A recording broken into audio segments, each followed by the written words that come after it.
ibiri kuba reka mvuga ati abana mukiri bato canke abantu mutarakwiza imyaka novuga ati nimugende kuryama ubu si umwanya wanyu ugerageje kuraba ino sanamu twari twiteze ko tugiye muri mariage ya Akesdo ariko ibyabaye habaye contraire. Twarashitse na cyane cyane ko wari umunsi w'amavuko yiwe cyangwa wari umunsi bibuka umunsi yavukiye ko twarashitse tuvuga ati Starboy ntegerezwa gushika nkuko abafani bariko barabinsa bavuga ati uko biri kose ibintu bya Akesdo byaraciye kuri Star TV 257 bambwira ati irukanga uje muri mariage kugira urabukuntu biko biragenda. Nanje nta kindi nakoze navuze ati ndi umukozi wanyu, ndi umukozi wa Star TV 257, ndi umukozi wanyu, nimwe mutuma nkora ibi byose intari kumwe namwe ntacyo no kwishoboza.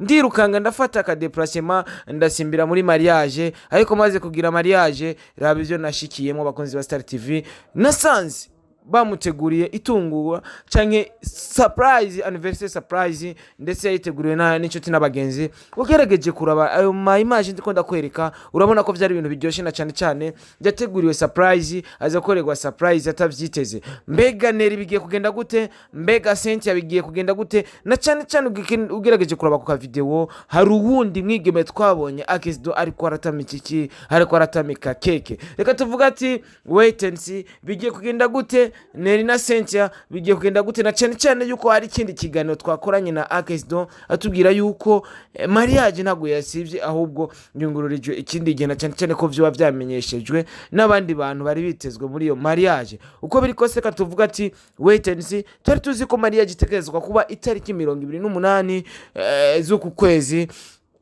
k'umunani, ariko siko vyagenze. Twarashitse mu rubanza twaza ngo tugiye muri mariage ahubwo twisanga muri anniversaire surprise bamukoreye Akesdo. Reka tuvuga ati wait and see, uko biri kose ikiganiro twakoranye tuko turagihinyanyura muri Star TV 257 na cyane cyane muri gwa rukundo nyene dukora tubakorera dukora twikorera kugira ibintu bigene neza cyane gose. Nimba uri umukunzi wa Star TV fata kino kiganiro gikwiragize hose, ugikwiragize mu magroupe kugira ibintu bigene neza, na cyane cyane tuvuga ati we have the best exclusive news. Ikiganiro kwakoranye na Akesdo yatubwiye byinshi ubiha gufi. Nimba uri umukunzi wa Star TV ugikurikirane tukeregeje kuraba muri anniversaire uwo mwigeme mbega aravuga iki kuri Akesdo, biraza kugenda gute, na cyane cyane amata dusumira Cynthia nande no bita Neri ibintu nibigiye korohana cyane cyane uko bari biteze yuko urubanza ruza kuba ntigwabaye, mbega biraherera hehe. Bakunzi ba Star TV navuze ati iki ni kintu ntegerezwa gukurikirana byanka bikunda,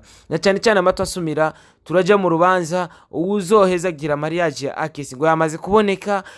Akesi costume zo kwambara yamaze kuboneka, ariko uko biri kose biraza kugenda gute, na cyane cyane tugerageje kuraba muri no anniversaire ugerageje kuraba ku ka image kariko gaca muri iki kiganiro hatamise gato no mwigeme.